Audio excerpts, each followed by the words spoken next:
안녕하세요. 오늘도 사연 살롱을 찾아주셔서 감사합니다. 저는 얼마 전 기적 같은 일을 몸소 체험했던 사람입니다. 옛말에 옷깃만 스쳐도 인연이라는 말이 있죠. 그만큼 누군가 만나는 일은 몇십억 분의 1이라는 아주 적은 확률로 일어나는 특별한 일이라는 뜻이잖아요. 그 중에서도 제가 미처 모르고 있던 저와 연관되어 있는 인연을 우연히 만나게 되는 건 기적이라고밖에 설명이 안 되는 것 같습니다. 한동안 힘든 나날들을 보내던 저는 이 기적을 통해 남은 인생을 의미 있게 살아갈 수 있게 되었어요. 신기한 우연을 맞닥뜨린 것보다도 저의 지금과 앞으로의 삶이 바뀌었다는 것이 더 큰 기적의 효과인 것 같습니다. 사설이 너무 길었네요. 거두절미하고 제가 겪었던 그 기적에 대해서 설명을 드릴게요.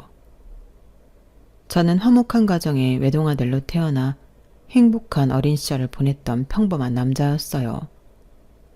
저희 부모님은 외동인 저를 위해 강아지를 3마리나 입양하셨고, 저는 고등학교를 졸업할 때까지 새 반려견과 행복한 시간을 보냈죠. 강아지들과 보낸 시간은 학창시절의 저에겐 매우 행복한 기억들로 남았고, 저는 그런 시간들을 거치면서 자연스럽게 수의사를 꿈꾸게 되었던 것 같아요. 그 세 강아지가 차례대로 무지개다리를 건넜을 때 저는 수의학과 대학에 들어가 반려동물들을 위한 공부를 시작했습니다. 대학을 다니고 군대를 다녀오는 동안 저는 공부에만 매진하며 살았죠. 당연히 연애도 해본 적도 없었고요. 하지만 그 이후 대학을 졸업한 뒤 취직한 첫 직장에서 아내를 만났습니다. 저의 첫 직장은 시각장애인을 위해 봉사하는 안내견이 다니는 학교였어요.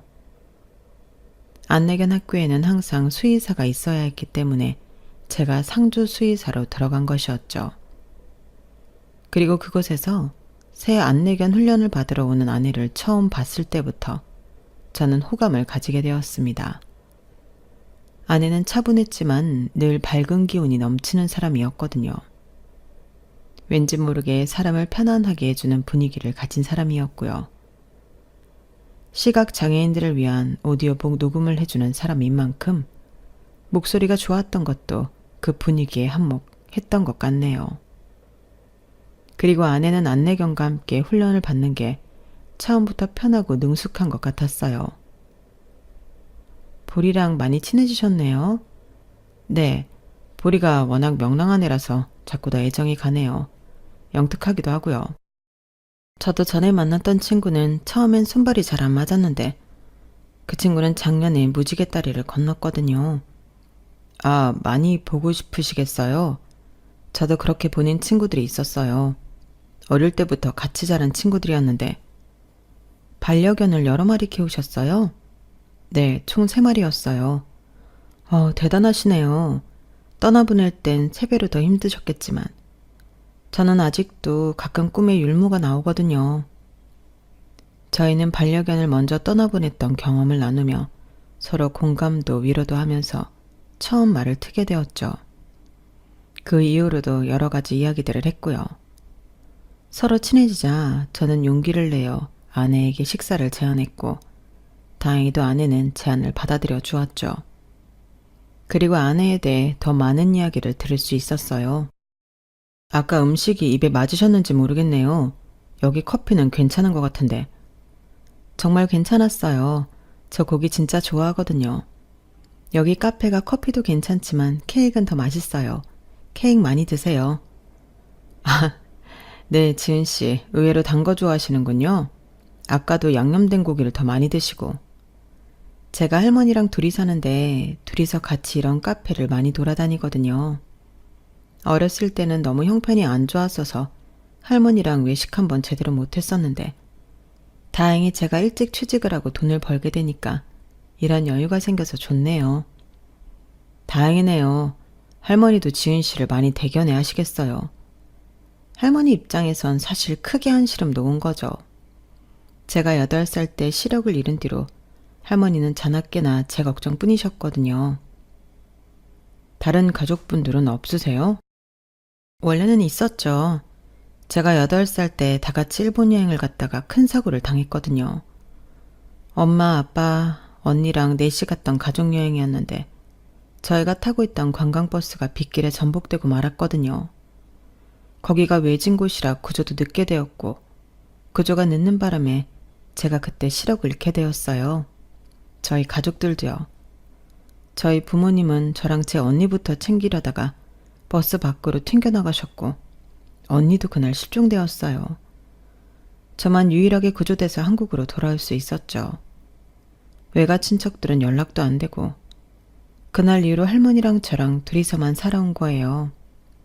할머니가 저 때문에 고생 많이 하셨죠.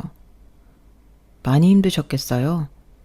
사춘기 때는 저도 제가 세상에서 제일 불쌍한 줄 알았는데 살다 보니 저보다도 훨씬 기구한 팔자를 가진 사람들이 많더라고요.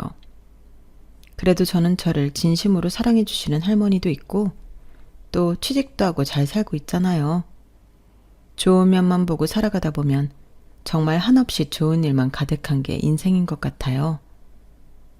그런 큰일을 겪고 형편도 좋지 않았는데도 아내는 얼굴에 구김살이나 그림자가 하나도 없는 사람이었습니다. 평범한 일상 속에서도 소소한 행복을 찾아내 즐길 줄 아는 사람이었죠. 게다가 본인보다 형편이 어려운 또 다른 시각장애인들을 위해 책을 읽어주는 직업을 선택했을 정도로 그릇이 큰 사람이기도 했고요. 심지어 매달 소정의 금액을 기부하는 천사 같은 사람이었죠.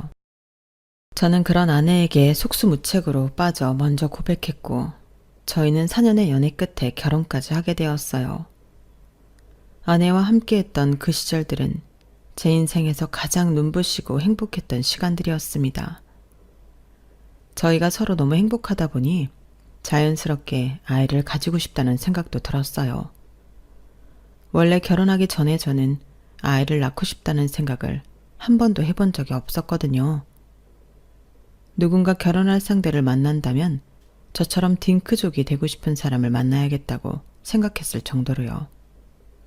하지만 정말 사랑하는 여자가 생기니 그 사람과 아이를 가지고 싶다는 생각이 들더라고요. 특히 아내가 정말 아이를 가지고 싶어 했어요. 어려서부터 행복한 가정을 이루는 게 꿈이었다면서요. 그리고 웬만하면 빨리 아이를 가지고 싶어 했는데 할머니가 편찮으셨기 때문이었습니다. 저희가 결혼하기 전 할머니는 자궁에 문제가 생겨 절제 수술을 받으셨거든요. 연세가 적지 않으셨기에 몸에 무리가 갔는지 할머니는 그 이후로 당뇨와 여러 합병증으로 고생을 많이 하셨어요. 아내는 그런 할머니가 떠나시기 전 손주를 보여드리고 싶다는 생각이었던 거죠. 너무 조급하게 생각하지 마. 우리 둘 다 20대고 젊은데 때 되면 다 잘 될 거야. 그래도 할머니 살아계실 때 첫 손주 안겨드리고 싶단 말이야. 그것 때문에 신경이 쓰이는 거지. 원래 스트레스 받으면 될 것도 잘 안 된대. 왜 옛날 어머니들 시댁살이 하면서 고생할 때는 아이 안 생기고 신혼집 차려놓으면 생기는 경우도 많았다고 하잖아. 성욱이네 와이프도 일 관두고 나서 아이 생겼대. 아는데 할머니 뵈러 갈 때마다 마음이 자꾸 급해져. 매번 갈 때마다 목소리가 점점 더 안 좋아지신단 말이야. 힘도 하나도 없으시고. 괜찮으실 거야. 너무 걱정하지 마. 제 위로의 아내는 마음을 다잡고 스트레스를 받지 않으려고 애썼고 저 역시 술, 담배 근처에도 가지 않으면서 운동을 매일같이 하는 등 열심히 노력을 했어요. 그런데 1년이 지나도 2년이 지나도 아이 소식은 들려오지 않더군요. 결국 할머니는 손주를 보지 못하신 채로 눈을 감으셨습니다. 할머니를 보내드리는 날 아내는 정말 많이 울었어요. 나한테 남은 가족은 우리 할머니뿐이었는데 우리 할머니 손주도 못 보고 가셔서 어떡해. 새로 생긴 가족들도 있잖아. 나도 있고 우리 보리도 있고. 할머니도 마음 편하게 가셨을 거야.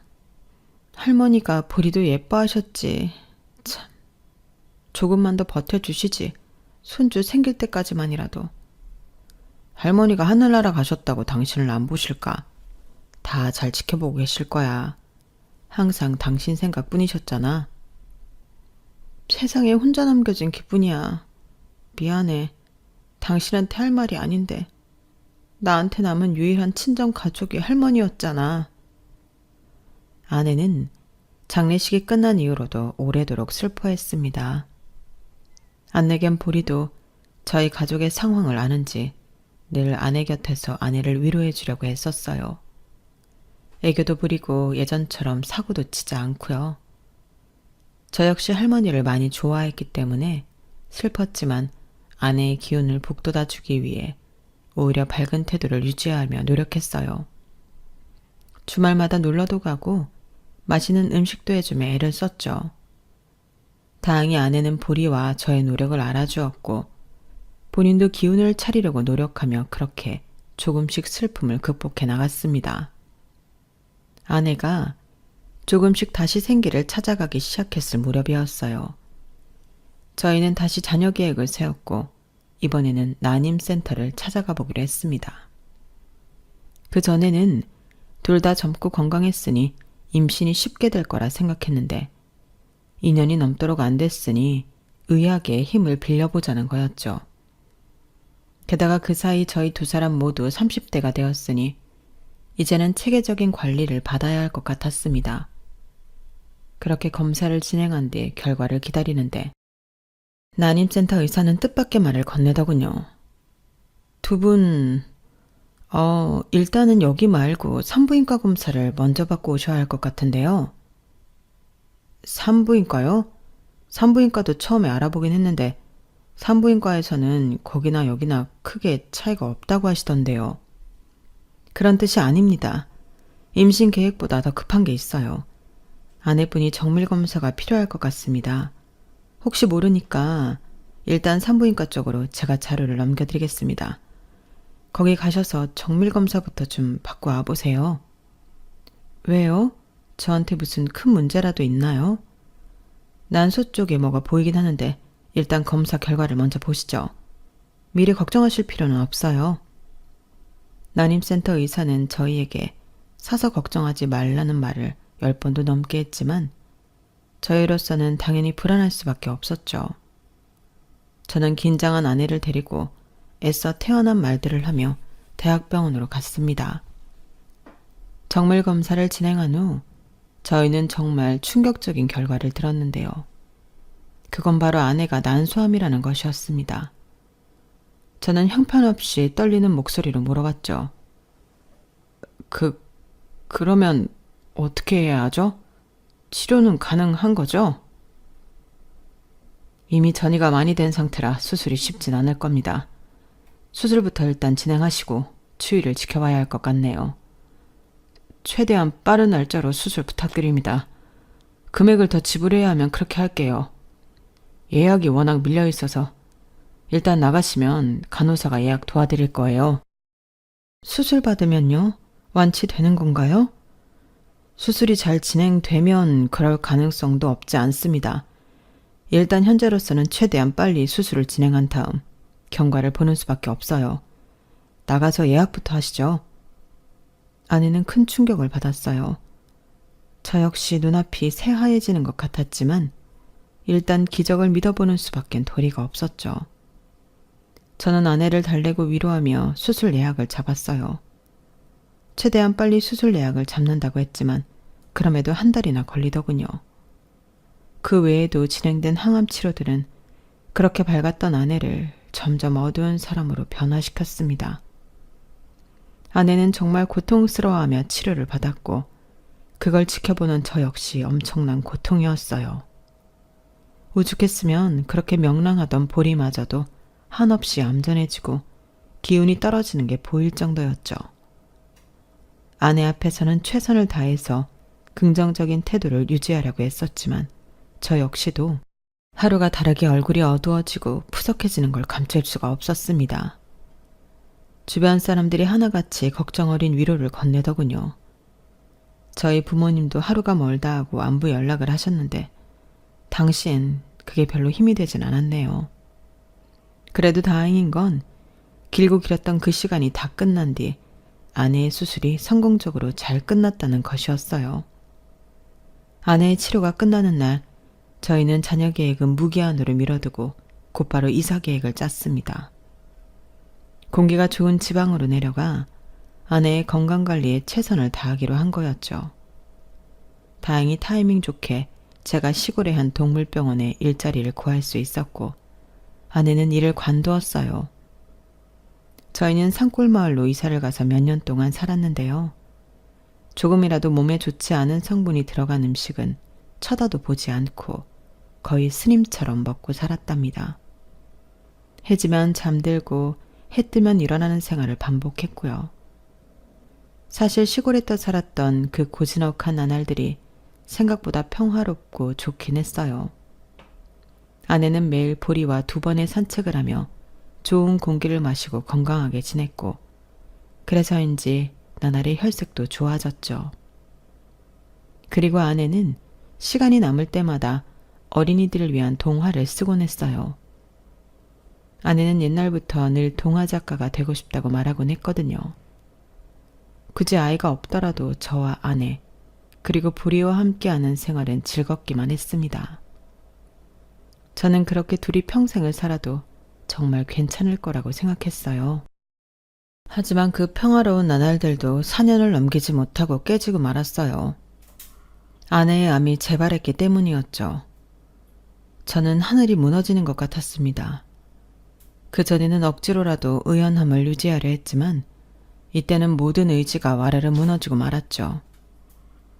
그렇게 모든 걸 조심하고 노력했는데 대체 뭐가 문제였던 건지 아무리 곱씹어도 알 수 없었고 저는 급속도로 피폐해져만 갔습니다.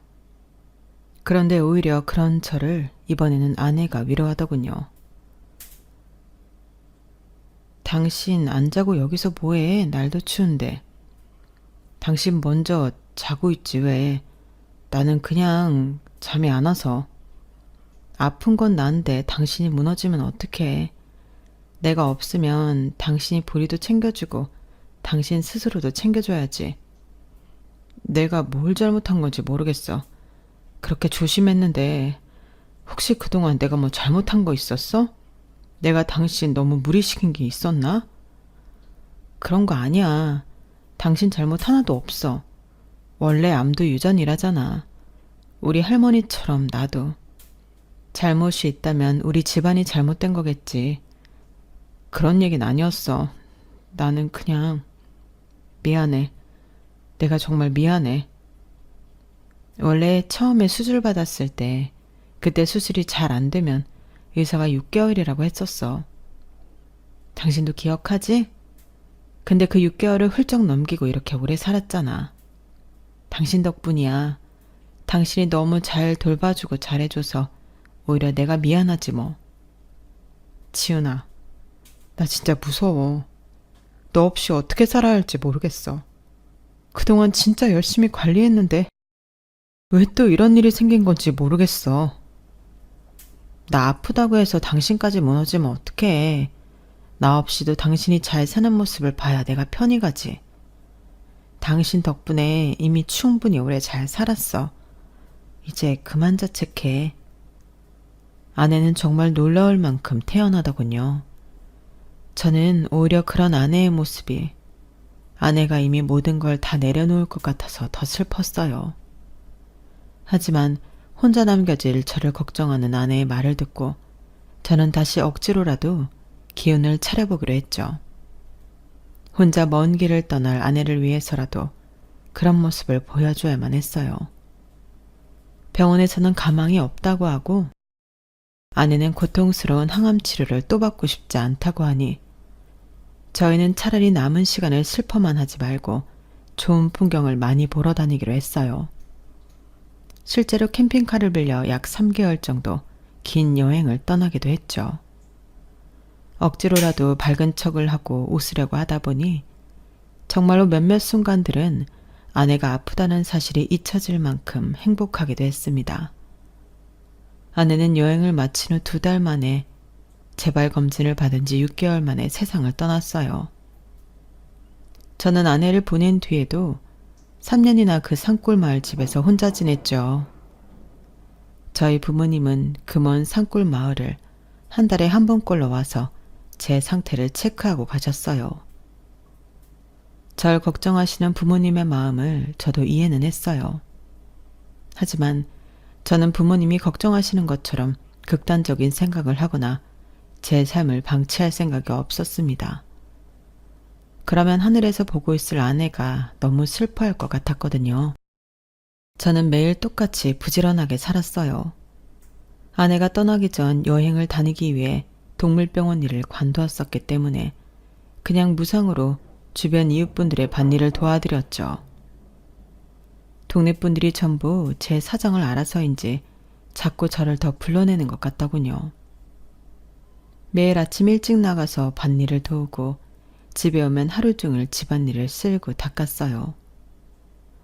저는 제가 굉장히 잘 살고 있는 것 같았는데 주변 사람들이 자꾸만 걱정을 하는 게 이해가 안 갔습니다.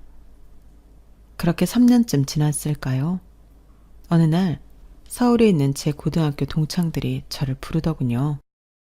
6개월에 한 번씩은 자주 모이는 친구들이었는데 제가 몇 년 동안이나 나가질 않았으니까요. 제가 반응이 시큰둥하자 그 녀석들은 본인들이 내려오겠다며 무작정 저희 집으로 우르르 몰려오더군요.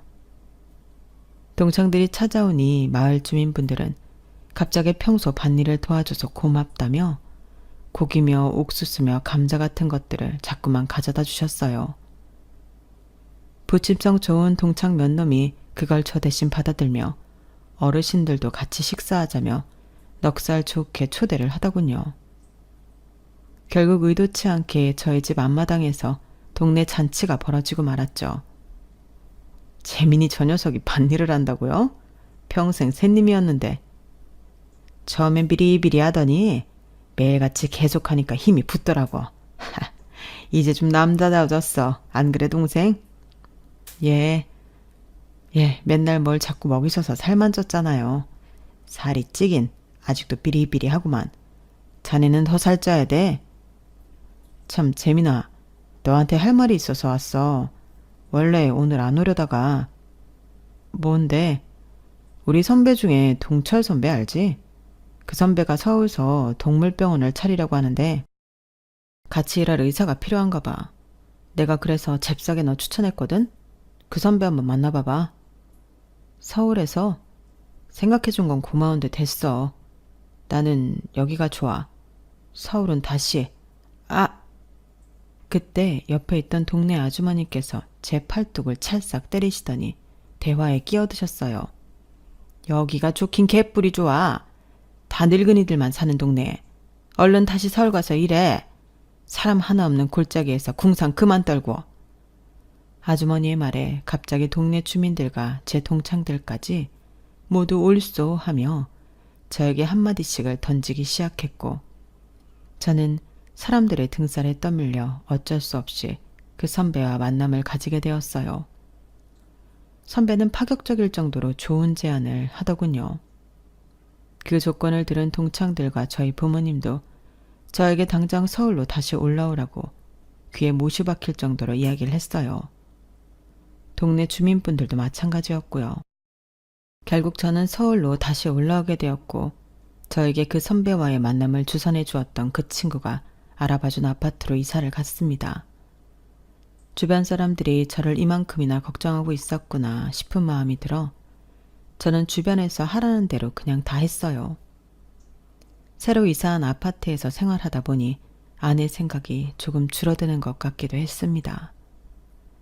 같은 아파트에 살고 있는 기훈이라는 동창 친구는 1, 2주에 한 번씩은 저와 저녁 식사를 같이 하려고 했어요. 그렇게 다른 친구들의 사는 얘기도 듣고 하다 보니 저는 어느새 아내와 사별한 사람이 아닌 그저 평범한 싱글남이 되어갔는데요. 그러던 어느 날 제가 병원에 있는데 동창인 기훈이 놈한테 연락이 오는 겁니다. 재민아, 너 놀라지 말고 잘 들어. 뭐야, 갑자기 전화해가지고. 너 와이프 교통사고 난 것 같아. 무슨 뚠딴지 같은 소리래. 장난이면 재미없어. 아니 진짜로. 내가 내 눈으로 보고도 믿기지가 않는데 진짜 재수씨였어. 우리 와이프 간지 3년 넘었다. 그냥 닮은 사람이겠지. 그래. 근데 진짜 완전 똑같았는데. 아, 맞다. 그리고 너 진짜로 가야 돼. 그 여자랑 보리랑 같이 갔어. 뭐? 보리가 왜? 보리랑 사고 난 것 같더라고, 그 여자. 이 자식이 진짜 중요한 얘기를 나중에 하고. 아니, 근데 보리 지금 집에 있을 텐데? 우리 보리 확실해? 몰라. 나도 출근하다가 봤어. 일단 병원 빨리 가보라니까.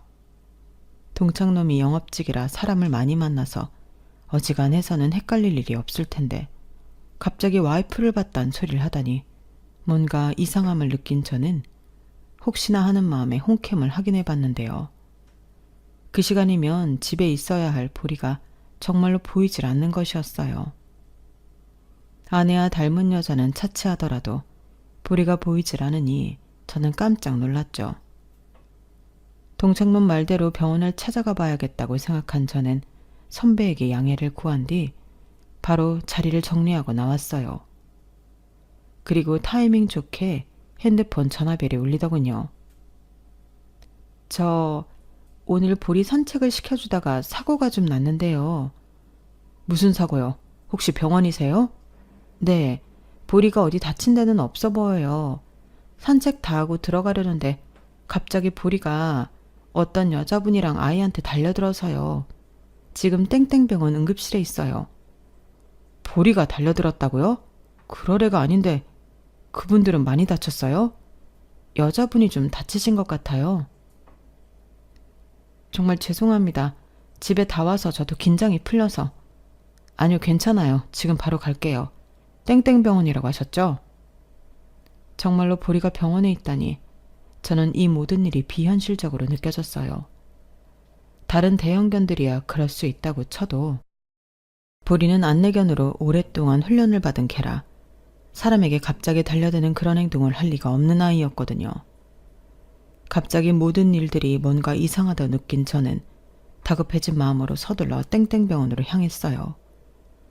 다행히 가까운 곳이었기에 금방 도착할 수 있었지만 핸들을 잡은 손에서는 자꾸만 땀이 났죠.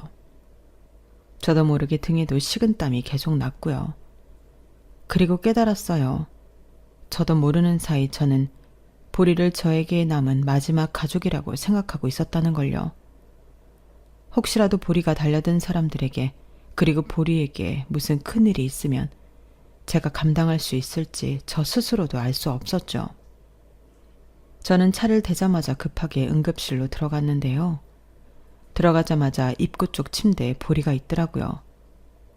저도 모르게 보리야 하고 소리치고 다가가려는 순간 저는 온몸이 얼어붙는 것 같았습니다. 저는 제가 그 순간 꿈을 꾸는 줄만 알았어요. 보리와 함께 있던 여자는 정말로 제 아내였던 거예요.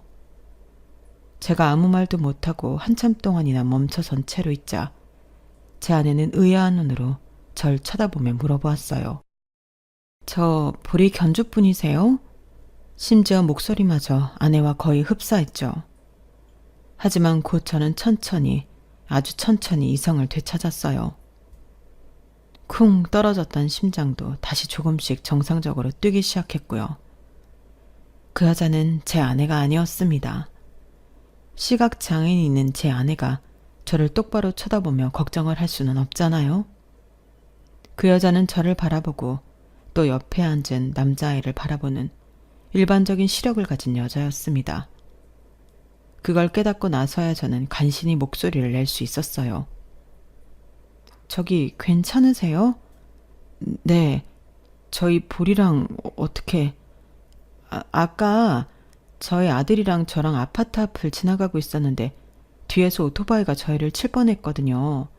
그 순간에 여기 보리가 저희한테 갑자기 달려들어서 저희를 구해줬어요. 보리가 달려들었다고요? 네, 덕분에 저희 아들은 무사하고 저만 팔목 인대가 늘어났대요. 감사합니다. 보리 덕분에 하마터면 정말 큰일 날 뻔했어요. 저는 제가 무슨 대화를 하는 줄도 모르고 멍하니 그 여자의 말을 들었습니다. 너무 제 아내와 똑같이 생긴 그 여자를요. 그리고 그 여자의 말이 끝나자마자 저도 모르게 이렇게 물어봤어요. 혹시 한지은이라고 아세요? 누구요? 한지은이요? 네, 혹시 어렸을 때 일본에서 사고를 당하신 적이 있으세요? 어머! 제 말에 그 여자는 두 손으로 입을 틀어막으며 눈을 동그랗게 떴어요. 그리고 그 큰 눈에 순식간에 눈물이 가득 들어찼죠. 그 이름을 어떻게... 그때 잠시 밖에 나가 있었던 산책 알바분이 응급실로 들어와 후다닥 저희 사이에 서서 상황을 설명해 주려고 하시더군요. 아, 이쪽이 보리 견주분이세요. 아까 사고가 난 게 이분들이 오토바이에 치일 뻔해서 난 거였어요. 얘기 들었어요. 여기는 제가 알아서 처리할게요. 산책 시간도 훌쩍 지났는데 어서 들어가 보세요. 죄송해요. 제가 보리 목줄을 순간 놓쳐서. 괜찮아요. 정말 괜찮으니 들어가 보세요. 보리를 산책시켜주는 분이 돌아간 뒤 저는 제 아내와 똑같은 얼굴을 한 그분이 치료를 전부 마칠 때까지 기다렸어요. 왼쪽 손목에 깁스를 하고 나온 그분은 일단 자기 아들을 집에 데려다 준 뒤 대화를 하자고 제안했죠. 마침 그분도 저와 같은 아파트에 산다고 해서 저희는 같이 아파트로 이동했어요. 그분의 아들을 먼저 집에 보낸 뒤 저희 두 사람은 함께 아파트 벤치에 앉았습니다. 처음엔 어디서부터 대화를 시작해야 할지 몰라 서로 어색했는데 몇 마디 주고받자마자 저희는 곧바로 긴 이야기를 나눌 수 있게 되었어요. 아까는 제가 너무 깜짝 놀라서 언니가 있었다는 얘긴 여러 번 했는데 쌍둥이였단 말은 한 번도 안 했었거든요. 아까 제가 너무 갑자기 물어봐서 당황스러우셨죠? 아니에요. 지은이는 제 쌍둥이 동생인데 혹시 지은이랑 무슨 관계세요? 지은이는 잘 지내고 있나요? 제 아내였어요. 어렸을 때 그 버스 사고 이후로 부모님은 돌아가시고 아내는 시각장애인이 되었죠. 그 사고 이후 한국으로 넘어와 할머니와 함께 살다가 3년 전에 암으로 세상을 떠났어요. 할머니도 8년 전에 돌아가셨고요. 안 좋은 소식을 전해드려서 마음이 좋지 않네요. 보리는 아내의 안내견이었어요. 아마 아내와 똑같이 생긴 분이 위험에 처하니까 본능적으로 몸을 날린 것 같네요. 아, 보리는 어때요? 어디 다친 곳은 없는지. 보리도 병원에 가봐야 할 것 같은데. 아까 차에서 살펴봤어요. 제가 수의사거든요. 놀라긴 한 것 같지만 괜찮아요. 꼬리 쪽에 타박상이 있는 것 같아서 이따 병원에 잠시 들르라고요. 큰 부상은 아닙니다. 그런데 아내 말로는 언니가 실종되었다고 하던데 그때 어떻게 되신 건지 여쭤봐도 될까요? 저도 잘 모르겠어요. 절 구해주신 분들은 그 근처 작은 마을에 사시는 노부부셨는데 그분들은 절 강가에서 발견했다고 하셨거든요. 그때 제가 가족들을 기억 못할 정도로 어렸던 나이는 아니라서 버스에 다 함께 있었던 건 기억을 해요. 제가 추측하기로는 아마 제가 버스에서 튕겨져 나오면서 강가로 굴러 떨어진 것 같아요. 구조하시던 분들도 그날 비가 워낙 많이 왔어서 제 흔적을 찾기 어려우셨을 거예요. 그럼 그 이후로 계속 일본에서 지내신 겁니까? 네, 처음엔 말도 안 통하고 그 동네엔 한국말을 할 줄 아는 사람도 없고 그래서 한국에 연락을 할 방법이 없었어요. 그래도 할머니 할아버지가 절 살뜰히 챙겨주시긴 했죠. 거기서 다시 학교를 다니고 성인이 될 때까지 자랐는데 그래도 언젠간 한국으로 가서 가족들을 찾아야겠다는 생각을 늘 품고 있었거든요. 한국말을 까먹을까봐 한국 드라마도 자주 보면서 그렇게 기다렸는데 지은이가 그렇게 됐을 줄은 몰랐네요. 결혼하고 나서 한국으로 넘어와 지내면서 계속 가족들을 찾았는데 저한텐 남은 기록이 없어서 이렇게 늦어지고 말았네요. 가족들을 모두 잃었다는 얘기를 들은 처형은 이야기의 끝에서 눈물을 뚝뚝 흘렸어요. 자기가 조금 더 돈을 많이 벌고 능력이 좋았다면 늦지 않을 수도 있었다면서 후회하는 말들을 쏟아내기도 했죠. 얘기를 들어보니 처형은 남편이 몇 해 전 일본에서 다니던 회사에서 일방적으로 해고된 뒤 어렵게 살아왔던 것 같더군요. 그래서 한국에 오는 것도 늦어진 듯 했어요. 저는 그저 처형이 진정할 때까지 기다렸다가 진정된 이후 그분과 헤어지게 되었어요. 차영이랑 헤어진 이후 저는 며칠 동안 잠 못 드는 밤들을 보내게 되었습니다. 믿기 힘들 정도로 기적 같은 우연을 맞닥뜨리고 나니 그 일이 단순한 우연이 아닌 듯한 생각이 들어 형언할 수 없는 기분이 들었어요.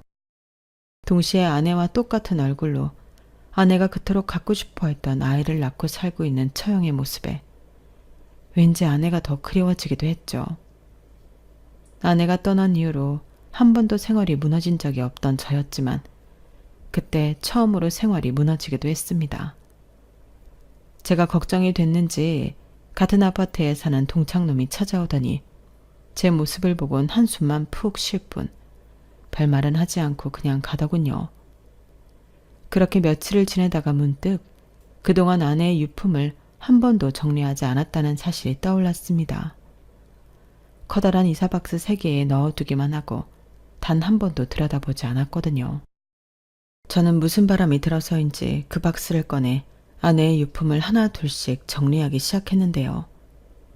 여러 장의 사진과 아내의 옷들을 보며 눈물도 많이 흘리고 웃기도 하며 정리를 하다가 그동안 잊고 있었던 아내의 노트북을 발견하게 되었습니다. 그 안에는 아내가 시골에서 쓰던 동화가 그대로 남아 있었어요. 동화를 완성까지 했을 줄은 몰랐는데 아내는 이야기를 완벽하게 마무리해 놓았더군요. 저는 그 원고를 책 2권으로 재본했습니다. 그리고 같은 아파트에 살던 처형을 찾아갔죠.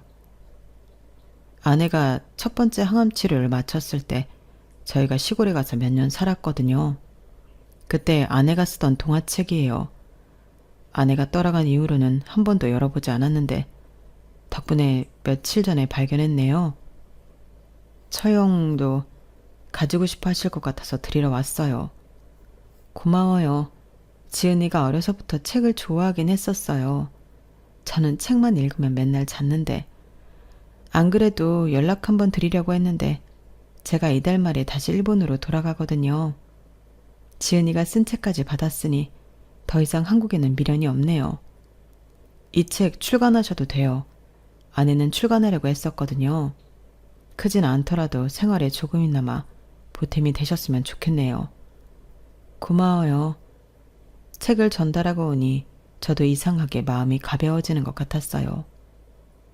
비록 생전에 잃어버린 가족을 되찾지 못했지만 이렇게라도 언니와 연이 생겼으니 하늘에 있는 아내가 기뻐할 것 같아서요. 그리고 저는 그제서야 드디어 아내를 진정으로 떠나보내게 되었던 것 같아요.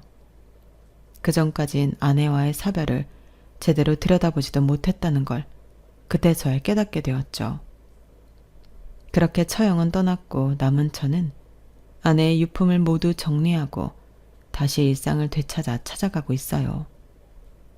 하나 달라진 점이 있다면 주말마다 장애아동 복지관에 가서 봉사를 하고 온다는 것이었죠. 조금 뻔한 행동일 수 있지만 사랑하는 사람들을 떠나보낸 사람들 중 많은 사람들이 왜 그렇게 봉사를 하는지 알겠더군요. 아내와 비슷한 어려움을 겪는 아이들에게 도움을 주는 일이 보람차기도 하면서 제 개인적인 슬픔도 잘 극복하게 되었거든요.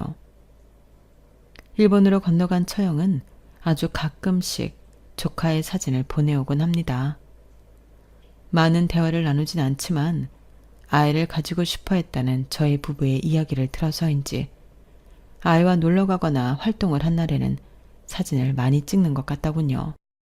그리고 제가 전달한 아내의 동화를 일본에서 출간해 소정의 원고료도 받고 있다고 합니다. 쏠쏠하게 생활에 도움이 되고 있다고 하니 제 마음도 굉장히 편해졌네요.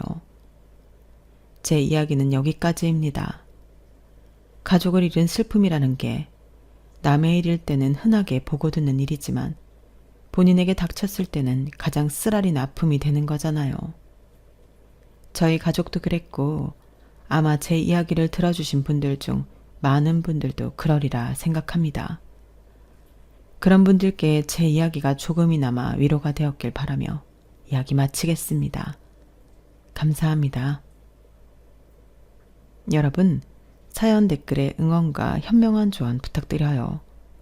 좋아요와 구독은 저에게 큰 힘이 됩니다. 오늘도 좋은 일 가득하세요.